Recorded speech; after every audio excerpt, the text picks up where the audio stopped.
Meus amigos, mais uma vez estamos aqui visitando um estado diferente do Brasil com o nosso podcast Negócio Inteligente.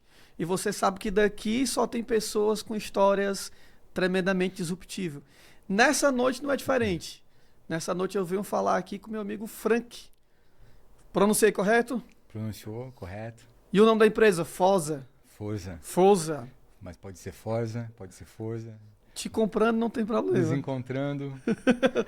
Encontrando a empresa não tem problema. Uma Exatamente. marca italiana. Vamos Bom, dizer assim, uma inspiração italiana. um projeto Aham, italiano, mas uma empresa 100% brasileira. aham. Os proprietários brasileiros. Um mercado diferente. Então, quando você fala de um projeto fora, projeto europeu, um projeto de outro país, muitas vezes entra como uma inspiração.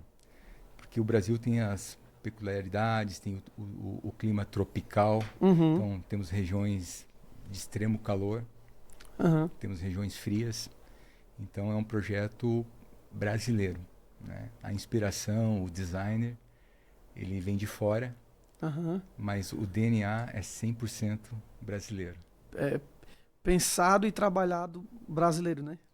pensado e trabalhado para o usuário brasileiro. Perfeito. Acho que essa tem sido o diferencial nos últimos anos, assim. Um dos, né? A nossa empresa, quando fala diferencial, são tantos, né? Então, falar quais os diferenciais? É o básico. Primeiro, nós nos colocamos no lugar de quem usa. Então, quem é o nosso cliente? O que ele precisa? Então, o tapete vermelho é sempre para o cliente. Todo o resto da empresa, o comercial, todos os departamentos, nós somos um efeito colateral do que o cliente precisa. Uhum, Então, a nossa empresa, ela trabalha em prol do cliente. Não adianta, por exemplo, quando a gente desenvolveu os nossos projetos, não adiantava fazer um equipamento da NASA que não quebra nunca, mas também inacessível em termos de economia. uhum, Então a gente vem num radar diferente do que existia no mercado. A gente começa olhando para uma demanda que sempre houve, aonde a necessidade de um equipamento era latente, mas era inacessível para o mercado que operava na época, em torno de 15, 17 anos atrás. Então essa foi a nossa visão uhum. de negócio.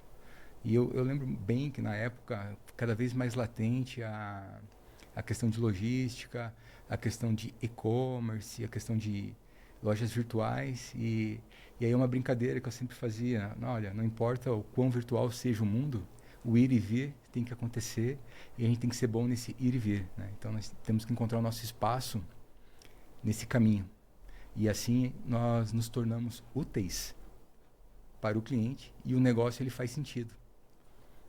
Frank, pro pessoal que tá assistindo esse podcast agora, e é um pessoal que talvez não conheça a marca ainda, Sim. certo? Porque a gente abrange várias regiões do país e a tua pegada é meio que agro também, né? Enfim, nós vamos falar do teu cliente. Nós vamos chegar lá. Tá. Mas, assim, de forma resumida, o pessoal entender com quem a gente está falando aqui, em duas vertentes. Vamos começar pela empresa, ok? Porque eu Ok. quero conhecer, eu quero que o pessoal conheça também um pouco da tua história. Porque dizem que CPF forte, CNPJ forte, né? Essa é a pegada. Mas aí, o que é que vocês vendem? O que é que vocês se propõem a entregar ao cliente? Para o pessoal entender assim, vamos nessa curta agora. Vamos lá.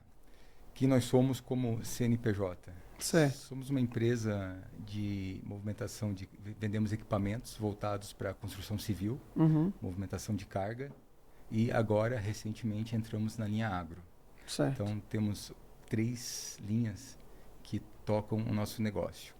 Na linha de construção a gente trabalha, a gente chama de linha amarela. Então nós temos como pioneiro o produto pioneiro foram as pás carregadeiras, as pás mecânicas carregadeiras. Depois nós avançamos para as retroescavadeiras. Na sequência, entramos com as escavadeiras. Aí temos em cada produto desses as suas configurações. E ainda indo além, também temos as motoniveladoras, né? Então, cada equipamento desse ele tem o seu porte, ele tem a sua demanda de configuração. Então, vamos pegar materiais de construção onde o espaço físico é limitado. Temos equipamentos menores para aquele ambiente.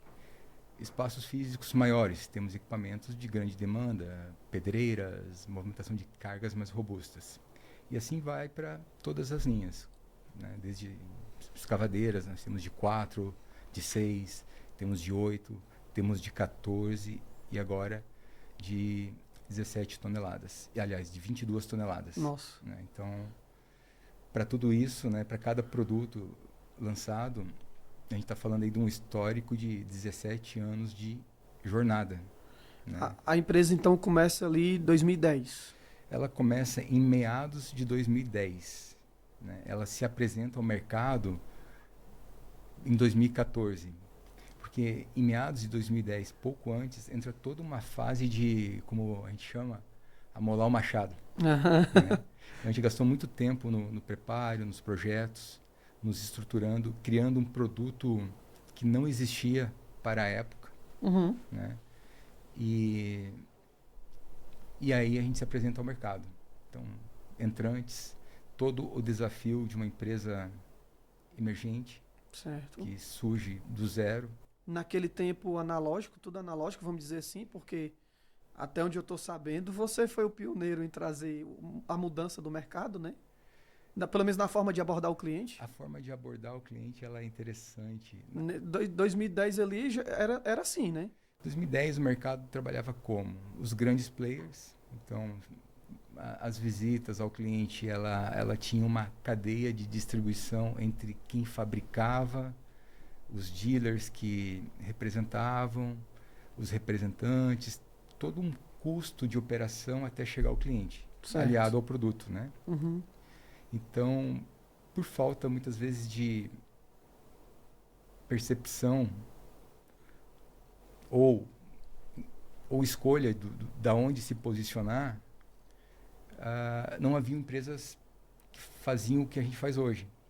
Então, nós entramos numa viés de corta-se esses custos, temos o projeto, escolhemos um país de produção onde cargas tributárias tornavam mais viáveis, né? E chegamos da nossa fábrica ao cliente final. Então, trabalhamos da fábrica para o cliente. Então, aí a gente corta muito custo. Entendi. Aliado a um conceito Simpotec, de equipamentos que desprovidos de tecnologias, onde o cliente ele não é refém de aparelhos de manutenção.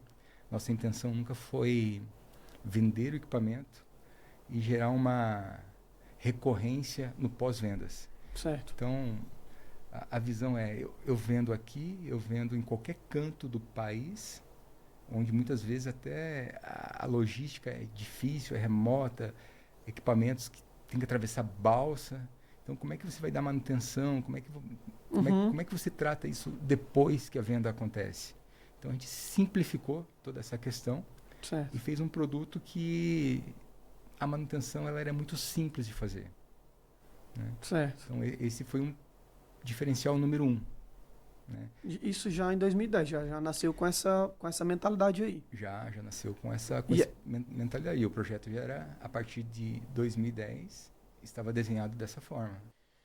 A empresa nasce com essa vertente, com essa preocupação de não querer amarrar o cliente, é amarrar o cliente no sentido que ele volte porque ele quer, porque ele comprou um bom produto. Mas não porque ele tenha que estar agregado a vocês por outros motivos. Só que é o seguinte, eu queria entender assim, como é que era 2010, porque hoje eu fui conhecer, pessoal, lá a empresa e eu me deparei com um mundo gigantesco. E olha que eu estou acostumado com chão de fábrica. Mas assim, tem uma logística por trás, né, Frank? Ali tem toda uma ligação, e eu vi ele empolgado lá, e visitando. Eu disse, eu nunca fui tão recebido por um proprietário de negócio assim, que no sentido de ser tão empolgado e apaixonado pelo teu negócio. Eu fiquei observando aquilo dali. Cara, a gente passou ali sei lá, quantas horas? Algumas horas, não foi? Uma manhã, né? Foi uma manhã toda ali. Foi uma manhã. Então, assim, como que tu viu o mercado e como tu fez isso hoje? Porque me parece que o pessoal trabalhava de uma forma, da forma de vender esse produto e hoje tu trabalha com a forma que tu começou a implantar já daquele momento, além do produto que tu já pensava disruptivo, fora da caixa. Isso. Então, vamos lá, me explica isso aí. Como é que era a abordagem e como é que tu fez essa abordagem diferente? E acredito que tu deve ter sido chamado de louco, então, né?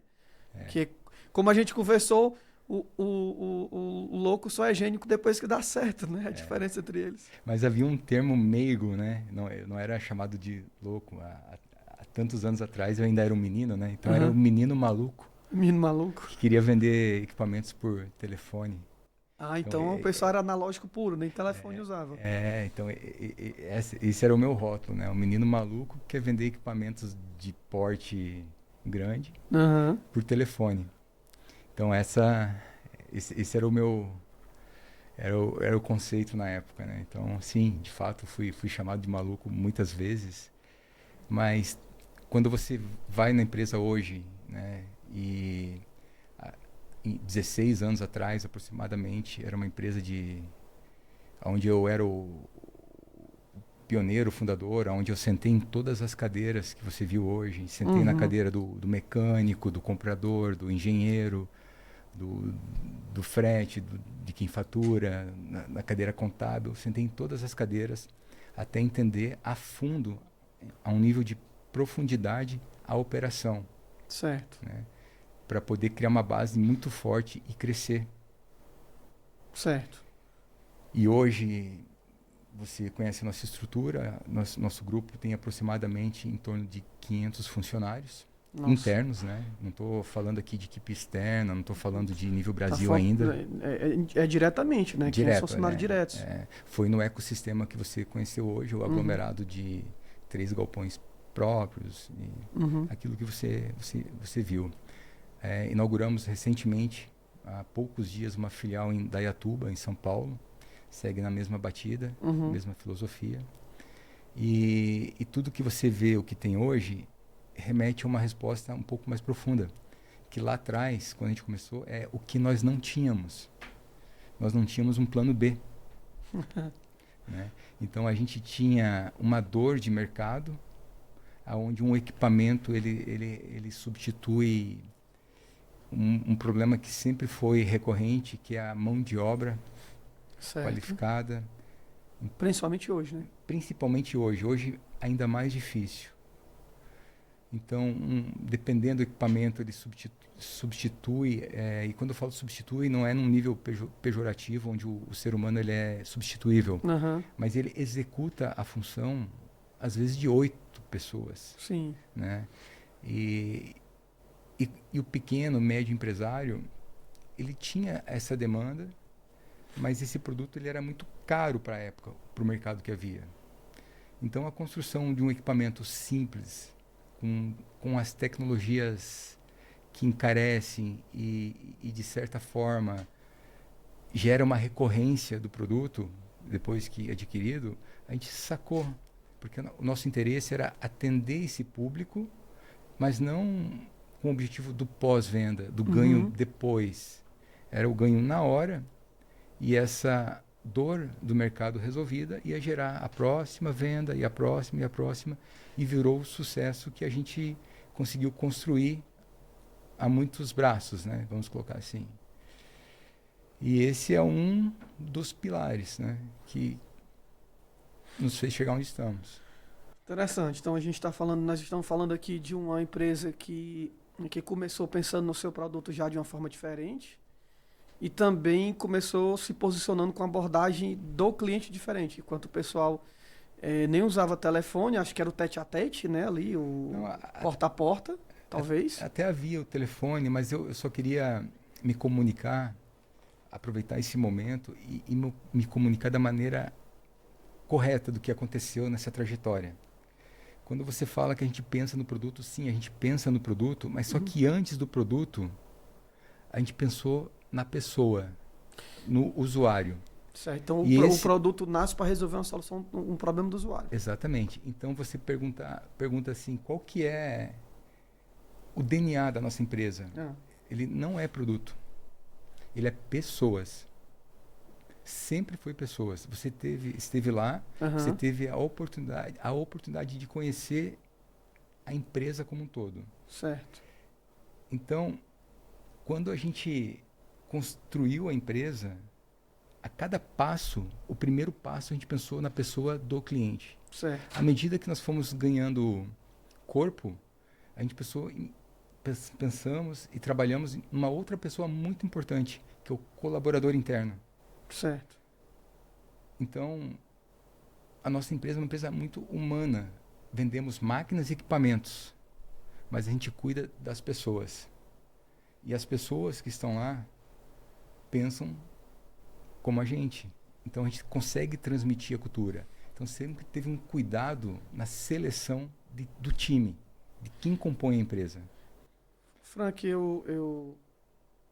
isso aí é verdade. Eu fiquei impactado com alguns detalhes, eu vou te falar. A gente não conversou pós-visita, né? Eu vou te falar. Até então, eu já tive experiência em algumas empresas boas. O meu último emprego, 2017, de CLT, vamos dizer assim, foi na TV Verdes Mares, uma afiliada da Globo. Então, a gente prestava serviço para a Rede Globo, né? É muito conhecido lá em Fortaleza. E realmente o cuidado com os colaboradores tinha um diferencial. E eu pude perceber em alguns detalhes isso que a tua empresa faz. Pessoal, ó, só para vocês terem ideia, não sei como é que tá lá, se tu tem dificuldade de arranjar pessoas para trabalhar, a rotatividade é grande. É mínima. Mas o cara tem máquinas de café, e não é qualquer máquina de café não, viu? Achocolatado, café com leite de alto nível, tem frutas em todos os setores, tem a fruta lá disponível, né? Tem a área, não é uma areazinha de tu fazer um lanche, é como se fosse algo que você pudesse fazer um network ali dentro. Principalmente no segundo prédio, então, isso foi cada vez mais forte. Dá para perceber isso no trato, principalmente a equipe de vendas, aquele time de vendas do primeiro prédio, que é onde você fica, que a gente chegou, não é só pelo barulho entre eles, mas você vê a pegada, a brincadeira, aquele negócio que é um ambiente que parece que dá vontade de você estar ali no meio, né? Sim. Eu até brinquei com o Lucas hoje à noite. Eu disse, Lucas, tô olhando para aquilo ali, não deu vontade de ser um vendedor de lá, não, porque o Lucas tem na sua veia vendas, comercial, né? Comercial, né? E ele também comentou, pô, Gilson, lá é muito bacana, um ambiente muito legal. É a cultura que você percebe que está preocupada com o colaborador. Sim. Com a saúde mental do colaborador. Então, por exemplo, essa regra do NR1 para ti é de boa. Porque tu já vinha pensando na saúde mental do colaborador. Em manter aquele Ronaldo Fenômeno caro dentro do negócio, né? Sim. Então, eu achei isso muito, muito bacana. Aí, assim, por trás de um CNPJ tão forte como esse, cara, deve ter uma história, deve ter um CPF mais forte ainda. Vocês estão vendo aí, eu não vou dizer a idade do Frank, mas ele, cara, é novão, o shape dele 10 vezes melhor do que o meu. Aí eu te pergunto, foi sempre assim? Como foi o começo? Vamos lá, né? Não dá para romantizar, né? Não dá para romantizar. Uma história com 16 anos, onde você começa algo do zero que não existe, e eu estou falando de equipamentos de valor altamente agregado, e você tem que vender por telefone. É muito difícil. Como é que você explica para quem está do outro lado da linha que é ok, olha, pode confiar na gente? Então, percebe que o desafio, ele não é tão romântico, o sucesso, ele teve um caminho necessário. Então, quando olha para trás um pouco e você olha para frente e faz esse paralelo, tem um espaço aí que é um espaço de muita dor, a dor do crescimento. Então, eu ainda brinco assim com o time hoje, né? Então, hoje é o último dia do mês, né? São 9 horas da empresa, vim direto para cá. Batemos metas em todas as linhas. E quando eu falo bater meta, não é 100%, é 120% numa linha. é 137 na outra linha. E quem está só em 100%, há pouco ali você viu, antes de conversar, eu estava lá trocando ideia com o pessoal, não parou, né? Não para. Então, e é uma pegada que você não cobra. É uma pegada que ela simplesmente acontece. E isso não é... A gente não trata o colaborador assim porque a gente quer isso. É porque é o nosso jeito. Então, a brincadeira voltando para a operação, eu fiquei muito tempo fomentando outros negócios, né? Que essa jornada permitiu serem construídos. E aí eu volto para a operação. E aí brinco com o pessoal, olha, gente, aqui a gente tem que falar o seguinte, o lema é a gente ganha bem e se diverte. Porque por muito tempo eu não tinha nenhum dos dois. Eu não ganhava bem nem me divertia, né? Então o time que está comigo, ele não tem essa jornada de dor. O que fica muito diferente comunicar, às vezes, uma situação, por exemplo, aonde o cliente tem uma necessidade e você não consegue explicar, não consegue comunicar a dor. Exemplo, vendemos equipamentos. Equipamentos quebram. A gente não fica feliz quando compra uma roupa, chega e não serve. Se eu compro um eletrodoméstico, ele vai lá e estraga e fica parado. Ninguém gosta. E um equipamento, ele está lá para gerar riqueza para quem comprou, para gerar... Ele tem uma demanda, ele tem um porquê. Não é um carro para passear, não é um supérfluo. É uma ferramenta.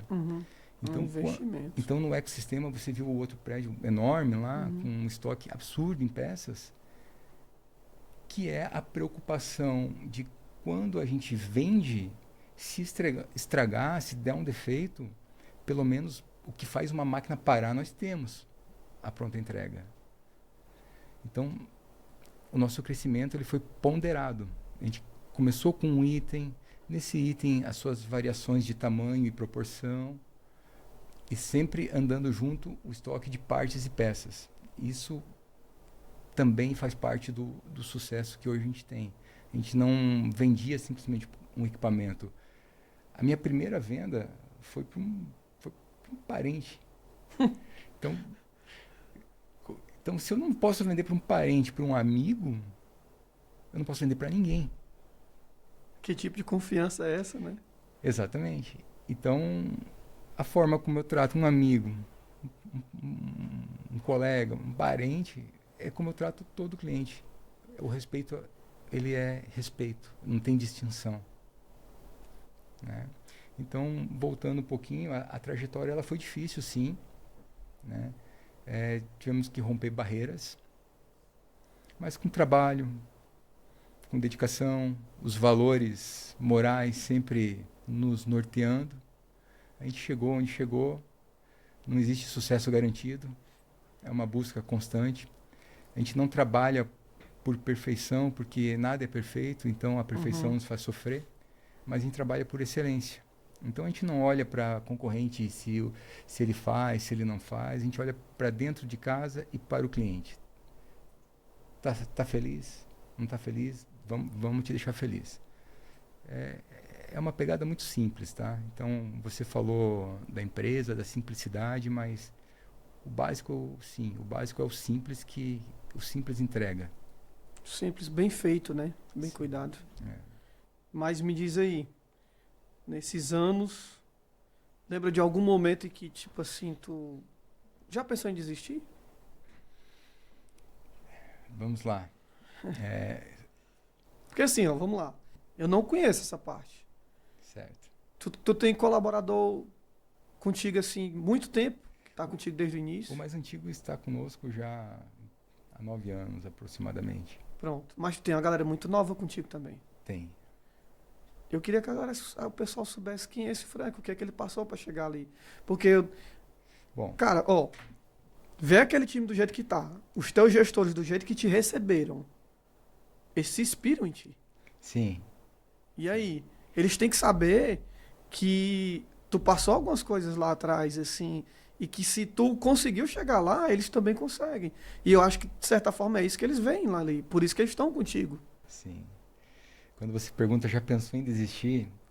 Quando a Forza BR, voltando, ela é uma empresa somos 3 sócios. Certo. Né? Então, somos 3 sócios fundadores, melhor dizendo, né? Nós temos um CEO que está conosco e incorporou também no quadro societário recentemente.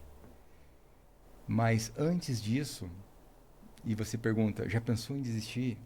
Quando eu apresentei o projeto para os outros 2 sócios, um deles, somos todos muito, muito amigos, muito unidos, né? Ele olhou, ele falou, a frase que veio na minha cabeça, eu pensei, nossa, que projeto top, vamos com tudo. Mas a frase foi, Senhor, perdoai, eu não sabe o que diz. Sério? Daí eu falei, não entendi. Ele falou, você está querendo entrar num mercado de um equipamento que tem uma quantidade absurda de partes e peças, e você vê automóveis que vai para frente e para trás, tem um monte de peça e aquilo quebra. Você está falando a gente entrar num negócio que vai para frente, para trás, vai para cima, vai para baixo? Eu falei, existe uma dor aí, existe um mercado que precisa disso.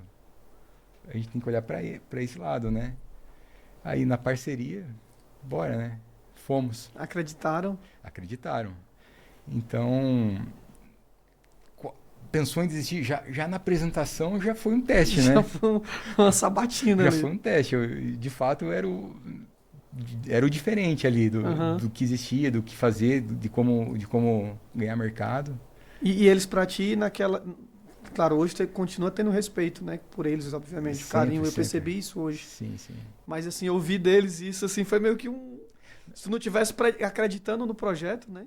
Exatamente. Mas tem muito, muito, muito mais a ver com aquilo que você não tem, que é plano B. Então Tu não tinha plano B? Nunca tive plano B. Na minha vida pessoal, nunca entrei com plano B para as coisas que eu faço. Então tudo é muito intenso. Né? Você me viu entrando no comercial, não tem plano B. A gente entra hoje, último dia do mês, o plano A é bater meta, entregar, fazer acontecer. E o time acompanha. Os meus sócios acompanharam a ideia, estavam juntos. E aí, anos depois, já nos estabelecemos, já nome no mercado. Hoje, no ramo, no modelo, somos número 1, nível Brasil. Já tem esse reconhecimento, acho que até por isso que a gente está trocando essa ideia, né? Sim. Aí eu perguntei assim para um dos meus sócios, falei, lembra daquela situação? Ele falou, não, nunca vou esquecer daquilo. Eu falei, tá, e qual que é a frase que você me diria hoje? Aí a gente brinca muito, né? É muito descontraído o clima. Dele olhou e falou, não sabia que era impossível, foi lá e fez. Então é por aí, né? Essa é a nossa pegada. Eu acho que o maior pecado da vida é você passar por ela sem entregar aquilo que você nasceu para fazer. Então, eu não nasci para vender máquinas. Não, eu nasci para inspirar, para mostrar que é possível, para pegar pessoas de alto valor, juntar isso e mostrar que funciona, que o Brasil é um país que entrega sim. Né? Existem os percalços, mas tem muita, muita gente boa. Vale muito, muito a pena fazer o que a gente faz. Nós temos investimentos fora também do Brasil e a gente brincando esses dias falou, olha, se nós tivéssemos... Um dos sócios falou, é irmão, né? Falou, poxa, se nós tivéssemos nascido em outro país, nossa senhora, com essa ideia. Mas o fato é, a gente nasceu onde a gente precisa. Se a gente tivesse nascido em outro país, a gente não teria a mentalidade que tem hoje. O Brasil nos forjou. É um lugar assim incrível, de muita, muita oportunidade. Quando você foca o teu olhar para isso. E a gente navega nesse mundo. Né? Tu vem de família classe média, classe alta? Como é que foi aí? Tem alguma formação? Porque assim, o que eu já sentei com caras que fazem muito dinheiro, que eu literalmente fazer dinheiro. E que, cara, o cara não tá muito aí para pós-graduação, mestrado. E nós temos vários casos, vocês sabem disso, principalmente no Brasil, que tem uma veia empreendedora. Teve alguma formação ou sempre teve essa veia empreendedora desde novo na família? eu não quero que a minha história de formação influencie para que as pessoas não busquem isso. Certo. Mas vou contar um pouco da minha história. Eu perdi meu pai muito cedo, eu tinha 9 anos quando eu perdi meu pai. Então, quando você pergunta qual é a minha classe, de que classe eu vim, Uhum. na época que meu pai era vivo, meu pai era agricultor, então eu Uhum. venho de uma família de agricultor. De que cidade vocês eram? Eu nasci em Campos Novos, interior de Novos. Santa Catarina, oeste, meio oeste. E o meu pai sempre foi um cara que ele inspirava as pessoas pelo valor que ele tinha, pela conduta, pela postura, pela integridade dele. Então, o meu pai, ele era um baita de um empresário no ramo da agricultura, mas ele só não era considerado analfabeto porque ele sabia escrever o nome dele.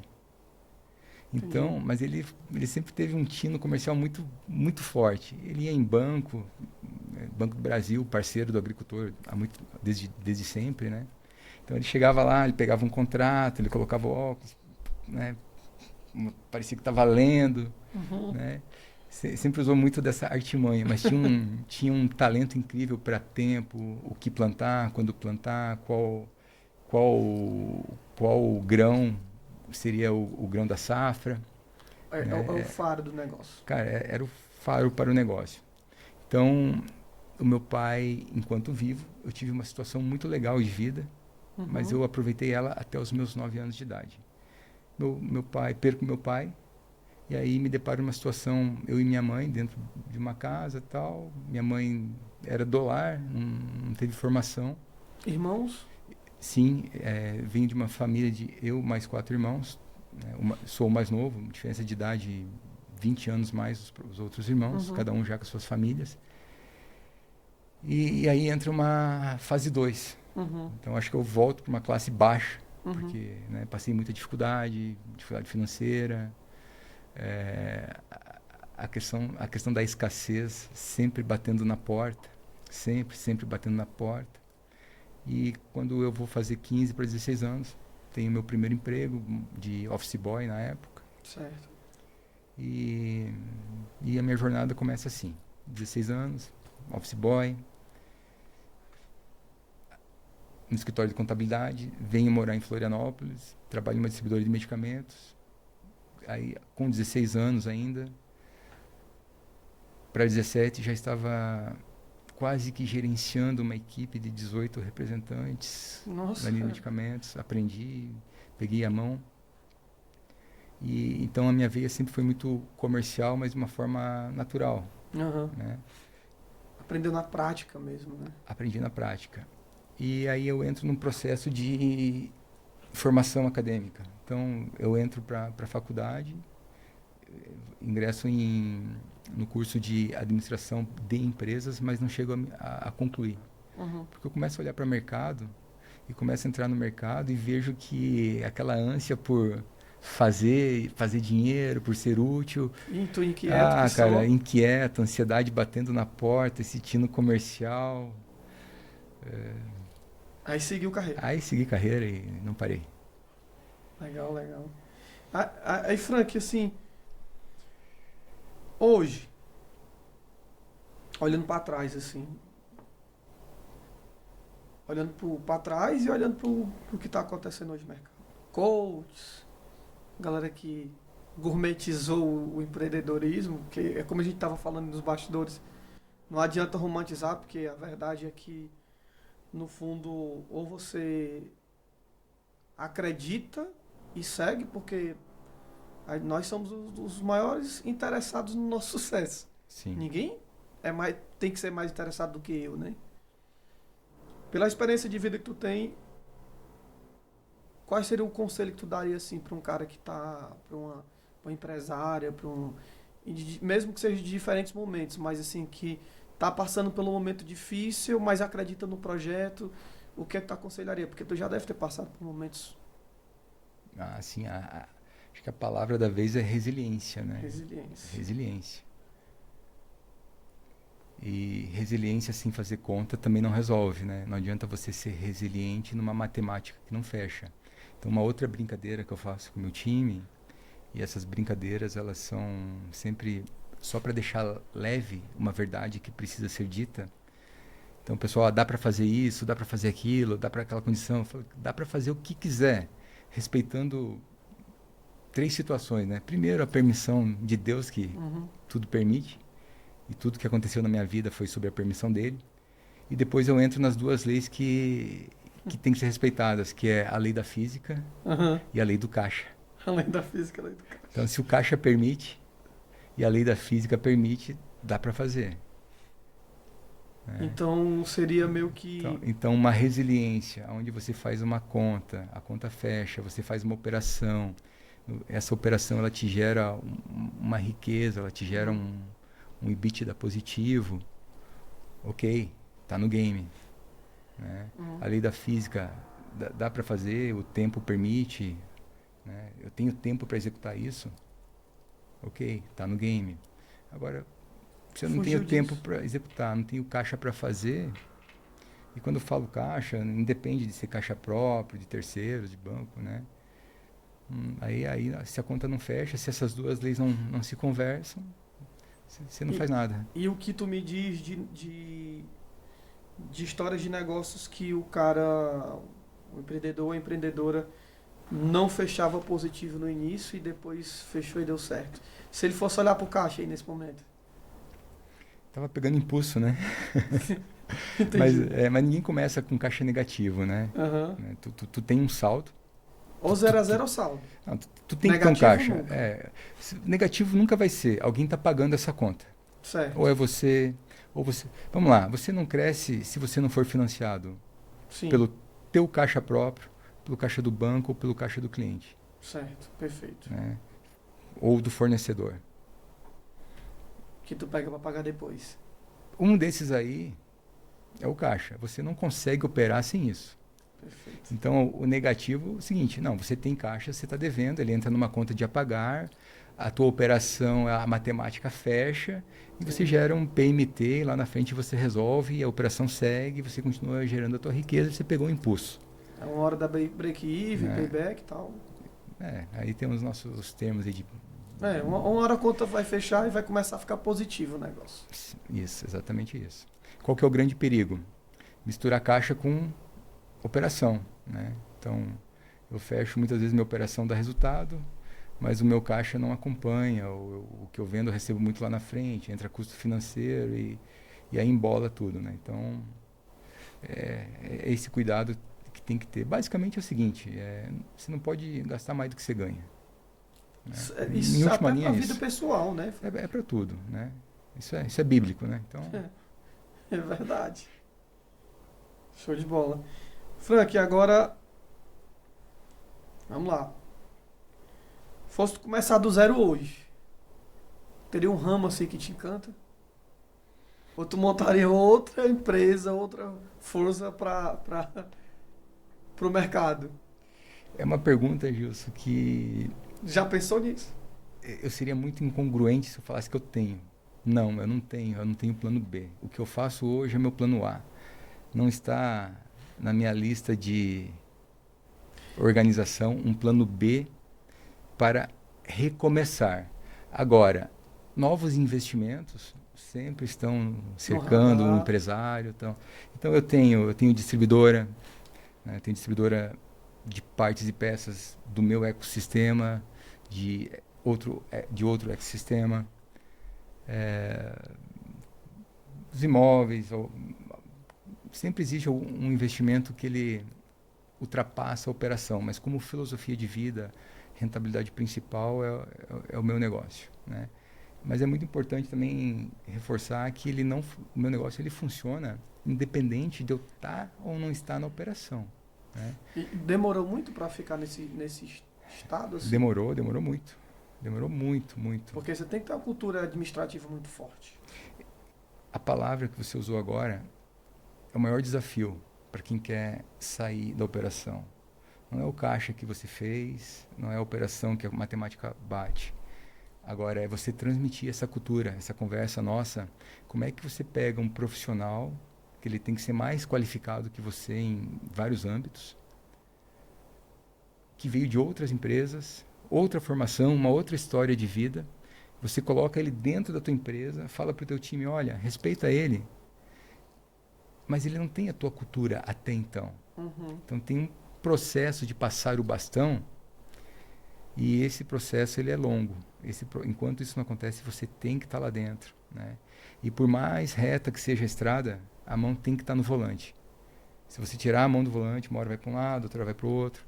Então, hoje a gente volta para a operação, mas eu volto como um projeto pessoal de vida, né? Então, estou lá porque eu gosto, aquilo me preenche, volto para a operação, não sou remunerado para exercer o que eu faço em termos de cadeira que eu sento. Faço pelo negócio, faço pela paixão que eu tenho, pelo que a gente criou junto. Legal. E assim, agora vamos para o segundo cenário. Bora? Sei lá, a Frank daqui 10 anos fez um exit, a empresa foi comprada por uma marca mundial. Frank se aposentaria ou iria... Detalhe, tu não pode escolher o mesmo ramo porque tu ia assinar um no compete. Certo? Vamos olhar lá pra frente, assim, algo que talvez não tá nem na tua cabeça, imaginar isso, mas eu vou colocar isso na tua cabeça. Vamos lá. Vai lá. Só uma suposição. A empresa gigante veio lá, comprou vocês são líderes de mercado. E aí, cara, fiz o exit, assinou no compete, 5 anos, 10 anos, que eu posso fazer qualquer coisa, menos isso. Dá uma dica pro pessoal aí. O que é que o Frank, empresário, que viaja Brasil, China, o que é que tu diz assim, esse mercado aqui vai para frente? Dá uma dica pro pessoal. É uma pergunta complexa, é uma pergunta que tem muitas respostas, mas a resposta do Frank, ela provavelmente vai diferente do que você imaginasse que eu pudesse responder. Se o Frank recebe um exit, uma saída, se isso acontece, a primeira coisa que eu ia fazer, eu ia voltar na origem de como eu comecei, ia sentar com os meus sócios que iam ter o exit junto comigo. Certo. A gente ia sentar, respirar e olhar o que a gente vai fazer. Show, né? Legal. Então, Bem como toda a pegada da empresa, como tudo isso, que hoje eu estou aqui apenas sendo o porta-voz deles, a gente ia decidir junto isso daí em termos profissionais. Né? Então, mas tiraria um ano sabático? Não. Não. Não para, não. Não, porque vamos lá, né? Quem faz o que gosta não trabalha. Se diverte. Então, faz muito tempo que eu não trabalho, né? Entendi. Ó, em termos de desafio, pro pessoal saber, tem muita gente que começa o negócio, tem a paixão pelo negócio, mas não tem essa resiliência também. Não tô falando agora mais no início, né? Sim. Resiliência do início, mas eu tô falando resiliência pós-início. Como é que enfrenta as lutas? Tipo, cliente, problemas internos. O que é que tu diria assim pro pessoal? Sai, resolve, chama logo para resolver de imediato aquele problema? Ou tu é um cara que gosta de sair do negócio para pensar 1 ou 2 dias ali, deixa aquele problema de lado até resolver, como é que tu faz? Ou tu é aquele cara que até pros problemas, tu vai para cima? Eu sou o cara que eu vou dormir com o problema na cabeça. Eu vivo o problema, eu vou a nível profundo dele. Eu sou o cara que levanta o tapete e olha quanta sujeira tem ali dentro. Eu foco naquilo e começo a pensar em como resolver. Porque para cada problema tem uma solução e não o contrário, né? Hoje muita gente para cada solução tem 2, 3 problemas. Então, um problema, uma solução. Né? Então a gente encontra. Respeitando as leis do caixa e da física, dá certo. Hoje não vou esquecer mais não. Respeitando as 3 leis aí. O que não existe é, como eu falei, o mundo perfeito. Eu brinco de novo, né? De novo a brincadeira lá. Não existe a Forzalândia, né? A Disneylândia. Não é tudo incrível, maravilhoso. Não. Tem os problemas, tem insatisfação com o cliente, tem máquina que quebra. Mas a gente está ali preocupado e está ali resolvendo. A gente está ali há 16, 17 anos, a gente está ali, a gente não tira o corpo, sabe?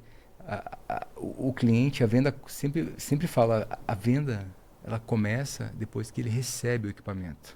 Ela não acaba ali. Ali começa o relacionamento de verdade. Ali começa o game. Porque é ele que vai vender. É como a comida, né? Dizem que na vida tudo é comestível a primeira vez, até o veneno. Então você pode vender uma vez, mas eu não quero vender uma vez, eu quero vender uma vez, 2, 10, quantas vezes for. Eu quero vender da forma que eu vendo hoje. Hoje eu vendo para quem já comprou. Quem já comprou, indica. Eu tenho comerciais dentro da minha empresa, vendedores, que 99% do que ele vende é indicação. Né? Então, eu acho que isso fala muito. Certo, certo. Vamos lá, deixa eu te fazer uma pergunta. Entrando agora no termo de venda. Vamos fazer uma aula com o pessoal aqui, até para me aprender também. Termos de venda, tu consegue me elencar aqui, trazer para nós aqui, sei lá, 3 pontos que tu acha primordial em venda? Eu tô falando do tudo. Se você quiser abordar só a entrada, só a venda lá aqui, ou pós-venda, eu quiser abordar os 3. Se tu tivesse aqui que me ensinar agora, Gilson, cara, essas 3 coisas aqui eu aprendi, ou eu tenho dentro do meu negócio, que eu acredito que seja isso, que não pode faltar em vendas, no relacionamento com o cliente. Respeito. Respeito. E a percepção, quando a gente está vendendo o nosso produto, do outro lado tem o cliente que ele está construindo uma imagem sobre o que eu estou falando para ele, sobre o que eu estou explicando, certo. O que é o produto, o ecossistema. O que não pode ter uma distância entre a percepção do cliente e a realidade do que a gente entrega. Então a gente tem uma responsabilidade, um respeito, onde a percepção do cliente seja muito, muito próxima daquilo que a gente entrega. Porque isso sendo atendido, a venda é aquela venda que não acontece uma única vez. Porque quando eu vendo equipamento, o produto que eu vendo para colegas, eu vendo para outros empresários. Em última linha, somos colegas de profissões, né, em ramos diferentes. Então, a franqueza, a sinceridade, explicar que não existe o milagre do equipamento que ele achou na rua com preço que não respeita as leis do caixa, não bate. Então, não bate. Como que algo que custa muito, muito menos, vão dizer que é igual? Eu não posso colocar o meu produto no valor que eu gostaria de vender. Existe um chefe soberano aí que é o mercado. O mercado, ele dita, ele precifica. E eu tenho que trabalhar à mercê. Então, a minha inteligência, a minha expertise é o quê? Fazer um projeto muito bem feito, ter as parcerias muito consolidadas, que é esse lastro, que é essa jornada que a gente já tem fora do país, os investimentos, equipamentos de produção, tudo isso a gente consegue fazer um projeto e entregar preço. Né? Então, eu vou resumir de uma maneira muito simples. Venda a verdade, venda aquilo que você vai entregar. Se o cliente decidir comprar, ele comprou certo. Se ele decidir por uma outra opção, e acontece muito, eu vejo isso todos os dias, eu vejo de manhã e eu vejo de tarde. Clientes que em algum momento dessa jornada escolheram preço e se arrependem.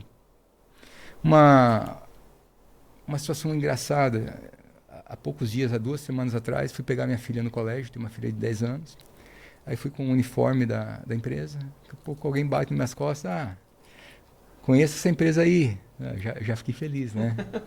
Disse, não, nós somos vizinhos. Daí ele falou, você vende empilhadeiras? Eu falei, vendo. Ele, estive lá na tua empresa há 6 meses atrás para comprar uma empilhadeira. Ele falou, qual que você levou? Não comprei. Comprei do concorrente. Mas me arrependi, ele falando para mim. Desabafando, me arrependi, isso, aquilo e tal. Daí eu falei, mas o que você foi olhar? Era preço, era um pouco, tinha uma diferença lá. Eu falei, tá, e tu pagou à vista? Não, eu parcelei. E na parcela era quanto? Era ínfimo, Gilson, era ridículo. Aí eu olhei para ele, né, eu e a minha sinceridade, falei assim, olha, bem feito. Bem feito, cara. Porque você não olhou para o produto. Você também é empresário. Né? O que você faz? Cara, você errou naquilo que você vende. Ele, é verdade. Tal. Vamos fazer negócio? Eu falei, vamos. Eu falei, só que eu não pego esse teu produto aí, né? E aí foi uma situação engraçada, que eu sempre trago esses cases pro time, né? Porque são realidades, não são percepções, né? Ele escolheu pelo preço ao invés de escolher pelo valor do produto. Isso. E não estou aqui para dizer se é certo, se é errado escolher preço. Cada um com as suas escolhas, né? Mas eu escolhi o meu posicionamento, então eu não vendo preço, embora os nossos preços hoje são os melhores preços. Por quê? Por uma inteligência na configuração do modelo de vendas. Frank, pensando nisso aí, deixa eu te perguntar. Você não vende, aliás, a gente não vende o produto, a gente vende o valor agregado, o que resolve, a gente vende a experiência, a gente vende uma solução, ok, até aí ok. Falamos das partes, vamos dizer assim, os pilares positivos, certo? O que é que tu acha que no mercado, pode ser no seu, mas eu acredito que sirva para qualquer área, continuando nas vendas. O que é que tu acha que no mercado as empresas pecam mais em venda? Assim, 2 pontos que tu acha que a galera peca mais, assim, que deixa dinheiro na mesa. O que deixa dinheiro na mesa, em última linha, é quando quem está ofertando não entende que o tapete vermelho é para quem compra. Você, quando oferece um produto, o teu produto, de alguma forma, ele tem que atender uma dor. Pode ser royalties, se eu contrato um serviço, se eu vou para o teu ramo e contrato o teu serviço, o que eu espero? Não me importa quanto eu pago. Agora, quanto eu economizo? Quanto dinheiro eu faço por contratar uma empresa que faz com que a minha operação entregue mais? Aí eu comprei certo, você vendeu certo. Quando eu vendo um produto, o que eu entrego? Eu entrego um produto que funciona, um produto que tem pós-venda, um produto que o custo de manutenção é baixo, não atrapalha o resultado da operação dele. Então eu acho que é muito básico, você atende uma dor. A partir do momento que você atende uma dor do teu cliente, você está no game. Existem outras empresas que fazem a mesma coisa? Claro que existem. Existem muitas outras empresas. Mas aí entra a tua história, entra quem você é como ser humano, que tipo de empresa é a tua empresa, né? O que acontece depois que você faz aquela venda? Como é que é a tua postura de mercado? Como é que o mercado olha para você? Então, eu acho que essas questões, elas te posicionam, tá? Então, o pessoal erra também nisso, né? Eu acredito muito, porque eu também sou cliente. Sim, entendi. Né? Então, é aquela brincadeira. Quando a gente sai para ir num restaurante, quando a gente vai jantar em algum lugar, que tu pega a tua esposa, que a gente pega a nossa esposa, nossa família, você não vai para comer, você não vai para se alimentar. Você vai para ser bem atendido. Você vai para uma experiência. Cara, a gente faz comida em casa, é gostoso, cozinhar em família e tal, eu gosto. Mas você vai pela experiência, tu vai para ser bem atendido. Então o pecado é esse, é você não olhar para quem está do outro lado e entender o que ele quer, o que ele está ali. Ele está ali para quê? Eu vou até citar o podcast aqui dos meninos aqui, do pessoal, nesse exemplo. Hoje pela manhã nós estávamos no chão de fábrica lá e desde ontem, hoje e ontem, a gente conversando, vamos fazer o podcast, não vai, agenda. Sim. E tal. A Leire conseguiu para mim um estúdio, mas tinha sido longe, né? Outro fuso horário, né? Outro fuso horário. E aí, assim, eu basicamente fui no Google rapidinho, coloquei lá. Antes de eu chegar nos meninos aqui, eu mandei mensagem para 4 estúdios. Um não me respondeu. O outro, eu dei bom dia, veio me responder agora às 17 horas. Certo? Resumindo, ganhou quem conseguiu me atender de forma mais rápida. Dos 4, um não me respondeu, outro respondeu às 17 horas, 2 me responderam. Foi eles aqui. E o outro veio com uma infinidade de documentos e perguntas que eu tinha que responder. E eu só preciso de 1 hora de podcast. Eu quero saber se você tem agenda, só isso. Se você tiver, me passa o valor para me poder fechar contigo. Não, mas eu preciso que tu responda isso, isso, isso. Pô, não tenho tempo. Eu saí de uma empresa que eu tô numa chamada de vídeo aqui, eu já vou para uma outra consultoria. O pessoal aqui, Gilson, o endereço é esse, o valor é esse, eu tenho esse horário. E aí, tá fechado, pronto. Passou o Pix. Quando eu terminar a chamada, eu tava na mentoria presencial lá na Império, quando eu terminar a reunião, eu te passo o Pix. De boa. Olha, então assim, tudo bem, eu sei que eles devem ter a forma de atender deles, mas eles souberam ser flexíveis e entender o tipo de clientes que estava na mão deles. E às vezes o pessoal engessa ou não atende, e o mercado de hoje, pessoal, não tem para onde correr. É. Ou você tem um jogo de cintura e sabe vender e sabe atender, fazer a experiência do usuário, entender o que, que ele quer. Eu acredito lá que vem a galera que vem comprar um trator ali, uma máquina contigo, não falando nem trator, uma máquina, porque tu tem diversas soluções ali. Aí tem aquele cara que namora 6 meses, talvez. Tem aquele 2 cara, anos. né? Mas tem aquele cara que ele quer ontem. Pode ser raro, mas não tem aquele cara que quer resolver logo. Não é raro. Eu vou falar, não é raro que hoje a minha maior dor, eu vendo tanto que basicamente eu não tenho produto à pronta entrega. É um problema bom, né? Depende, né? Depende quando a gente quer, quando a gente tem aquela sede de atender. É uma dor que... Infelizmente, às vezes a gente pensa que o mercado está saturado. A gente vê tanta gente vendendo curso de vendas e tal, atendimento não está saturado. A galera está pecando no básico. O exemplo que você acabou de dar resume uma maneira muito simples o que eu quis dizer. Você fez contato com 4 empresas, mas você tinha uma necessidade, uma dor de mercado. E das 4, apenas uma falou, olha, eu estou aqui. Se mais de uma fala, eu também estou aqui, aí você vai para outras questões. Distância. Coincidiu de as duas serem próximas. E aí, a última análise é preço. Sim. Né? E preço não vai poder ser tão distante, por quê? Porque tem 4 ali, ó, ditando a regra. Qual é o preço? Né? Então, ninguém vai poder destoar. Sim, né? Verdade. Então, assim, o resumo mais simples é quem faz o básico bem feito. Sim. Ganha o jogo. Ganha o jogo.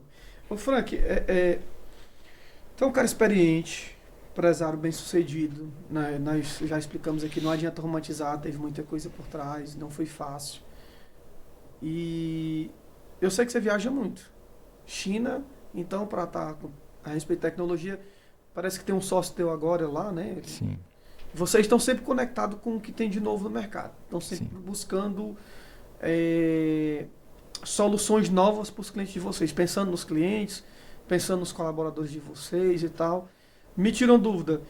Como que tu vê o mercado hoje, por exemplo, de inteligência artificial, de tecnologia, agregado à tua empresa, por exemplo, ao teu segmento? Como é que tu vê isso hoje, assim? É uma necessidade? Como é que tu vê hoje, dentro dessas viagens que tu faz?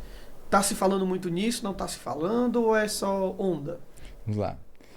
Quem já está nesse mercado, já está na frente. Certo. Quem ainda não está, já está atrasado. Certo. Como é que eu vejo isso? É um passo que ele não regride, ele só avança. Quando a gente deu aqui os exemplos de 4 empresas e uma só fez o dever de casa, é uma coisa atípica. Porque a verdade é, o mundo empresarial, ele é voraz.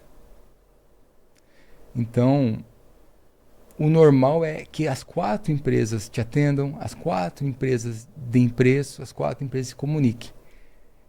Quem fizer melhor leva. A inteligência artificial, ela vai simplificar o processo. Ela vai reduzir uma coisa que é a coisa mais cara que um ser humano tem, é tempo. Quem não tiver com inteligência artificial no seu negócio, já está atrasado. Já está.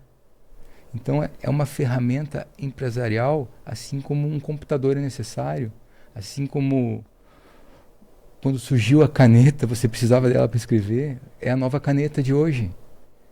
Sem inteligência artificial, você vai ficar para trás.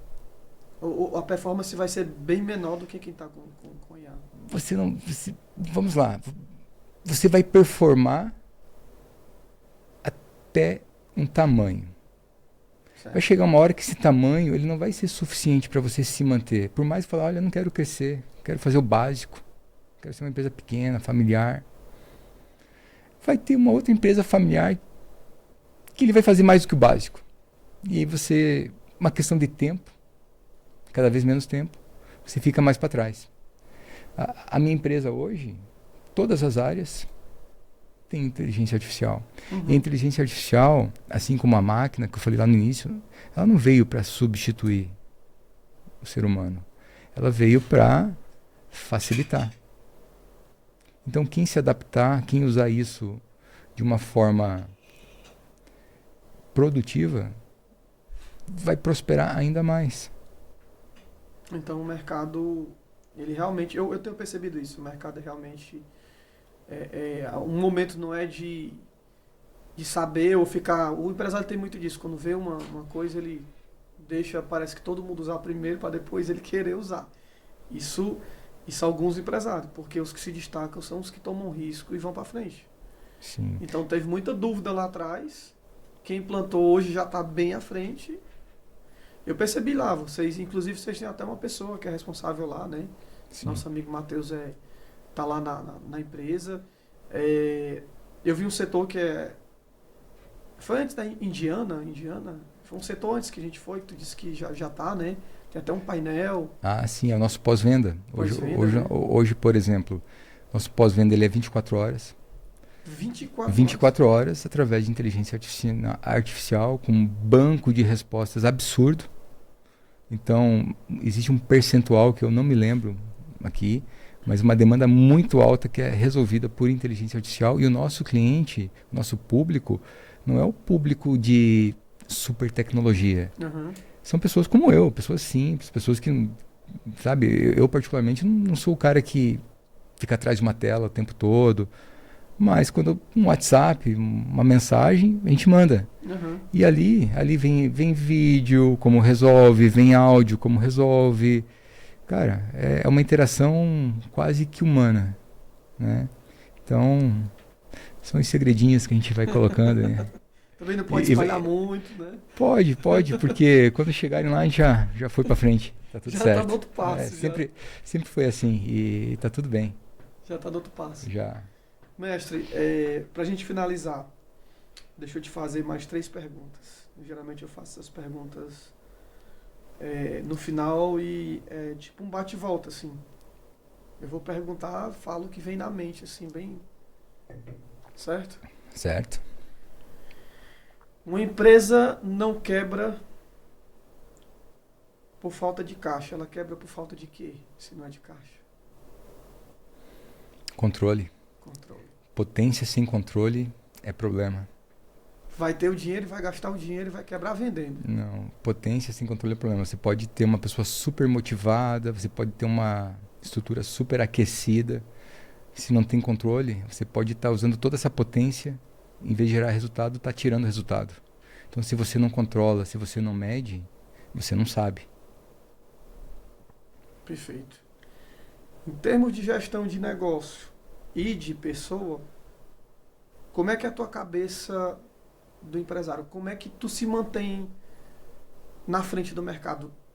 Não empresa, eu estou falando do Frank. Qual é os teus hábitos que tu acha que te mantém aqui à frente? Que tu é um cara, pô, conversei contigo, tu parece que tu já foi no médico, já. Não é normal não, o cérebro é 200 por hora.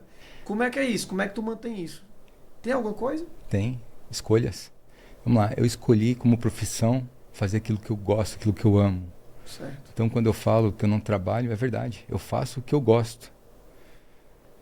Nem sempre eu tive clareza sobre a questão de se cuidar. Houve uma fase da vida que era só trabalho, era só entrega. E eu nunca cuidei do meu principal ativo como ser humano, que era o meu corpo. Uhum. Então, se você não cuida do corpo, se você não tem hábitos saudáveis, de que adianta? Então, a partir do momento que você começa a cuidar do corpo, nosso templo, a tua cabeça entrega mais. Tudo acontece primeiro no nosso corpo, na nossa mente. Então eu cuido muito dessa questão. Eu mudo meus horários, aumento as minhas demandas, mas eu não mudo as minhas rotinas que geram saúde mental, saúde para o corpo. Isso é uma coisa que depois que eu implantei na minha vida, eu nunca mais abri mão. Enquanto Deus permitir, isso é uma filosofia de vida. Tu consome podcast, livros ou prefere network entre empresários? Uma conversa. O meu network, ele não é com empresários. Poucos empresários me conhecem. O meu network é com os meus clientes e com o meu time. Eu não olho para a concorrência a nível de mirar e copiar. O meu network mesmo são os clientes. Eles me dizem, eles me dão a direção, é eles que eu escuto. Boa. Eu não consumo podcast. Vai consumir o meu agora. Vai ter que assistir. E por último, mestre,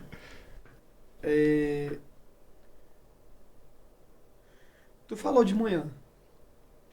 Eu queria que tu explicasse. Era pra ser a pergunta, mas eu vou fazer diferente. Eu queria que tu explicasse. Tu falou sobre a mesa, o local com vários dinheiros. Sim. Fala um pouquinho sobre essa mentalidade. Vender pro ticket aqui tem esse esforço, vender pro ticket aqui tem praticamente o mesmo esforço. Então, escolher estar aqui, beleza. Oportunidade. Como é que é isso? Como é que é essa pegada? Explica aí, vai pro pessoal saber. A pegada é simples, Gilson. Vamos lá. A vida, nosso tempo, nossa jornada, ela é limitada. Certo. Concorda, né? Não tem como não concordar. Infelizmente, aqui é limitado. Infelizmente, por enquanto, né? Então, dádiva ou não, ela é limitada. Então, as tuas escolhas definem muito. Então, quando eu faço as escolhas, a gente brincou hoje, estou caminhando na rua, vou lá, olho no chão, um monte de dinheiro esparramado, nota de 200, nota de 100, nota de 50, nota de 20, nota de 2. Mas eu sou o primeiro a chegar ali, eu e mais você ali, nós dois. Nossa, Gilson, olha aí, ó, tudo nosso. Mas daí a gente olha para trás, tem uma galera que vê. E tá vindo também. E tá vindo. E a gente não vai dar conta de pegar aquilo lá. O que você faz? Qual a nota que você vai mirar? Isso é para tudo. Isso não é sobre ganhar dinheiro. Isso é sobre escolhas. Sobre escolhas. Cara, que bacana. Seguinte, meus amigos. Momento bom aqui, passou rápido. Passou mais rápido que imaginei, né? Passou muito rápido, eu tava até preocupado com o tempo. Cara, brigadão por estar aqui. Gente, tá aí, esse é um ser humano incrível, um cara, assim, que dispensa comentários. A sua empresa junto com os seus sócios, a sua história, ela fala mais do que qualquer coisa, certo? Eu vou deixar o link do site nos comentários aí pra vocês, na descrição, aliás. Enfim, aprendi muito hoje de manhã, aprendi muito aqui agora conversando contigo. Eu acho que dá muito corte bacana, tem muito insight, assim, muita coisa boa. Eu quero te agradecer demais, cara. Você é um cara 100. É recíproco. Obrigado, viu? Obrigado também. É isso, pessoal. Ó, mais um episódio do nosso podcast Negócios Inteligentes. Hoje eu estou aqui em Florianópolis, no estúdio Gartner. Falei certo? Vou colocar a arroba deles também, pessoal, gente boa. Vocês viram o que eu falei, ó. Quer desenrolar rápido, quer solução rápida, o atendimento deles foi excepcional. E provavelmente eu estarei aqui usufruindo desse espaço mais vezes, né? Haverá sinais, não posso dizer muita coisa. Tem que deixar as coisas acontecer e correr atrás, não? Obrigadão, pessoal. Até mais. Maravilha, hein?